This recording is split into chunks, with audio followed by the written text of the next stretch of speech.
Number 7, মা বোনরা বিশেষ করে আপনাদের জন্য গুরুত্বপূর্ণ হলো কৃতজ্ঞতা আদায় করবেন। পুরুষদের জন্য গুরুত্বপূর্ণ, কিন্তু মা বোনদের জন্য বিশেষ গুরুত্বপূর্ণ এই জন্য যে নবী সাল্লাল্লাহু আলাইহি সাল্লাম বলেছেন, তিনি জাহান্নামে নারীদেরকে যে দেখেছেন, তাকে যে দেখানো হয়েছে মেরাজে যে প্রচুর সংখ্যক নারীরা জাহান্নামে, এর অন্যতম একটা কারণ ছিল নেয়ামতের নাশকরি করা।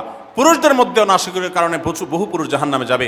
মা বোনরা স্বামী এবং নিজের জগতে যতটুকু আল্লাহ তাআলা দিয়েছেন এতটুকুর উপর শুকর আদায় করবেন। আপনার স্বামী মানুষটা হয়তো মুখটা খারাপ, কিন্তু তার শরীরটা ভালো আছে, সে আপনাকে উপার্জন করে এনে খাওয়ায়। অনেক মহিলা আছে তার স্বামী হয়তো অ্যাক্সিডেন্ট করে পঙ্গু হয়ে গেছে, সে হয়তো বিছানা শুয়ে বাকি জীবন কাটিয়েছে, তার কষ্টের কোনো শেষ নাই। আপনার স্বামী হয়তো বা তার কোনো দিক থেকে দুর্বলতা আছে, আবার বহু দিক থেকে তার ভালো গুণ আছে।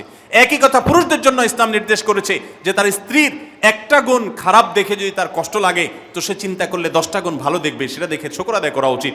এই শুকরিয়া আদায় করা ছাড়া পুরুষ হোক নারী হোক কেউ আল্লাহর প্রিয় বান্দা হতে পারবে না। এজন্য আল্লাহর কাছে শুকরিয়া আদায় করবেন।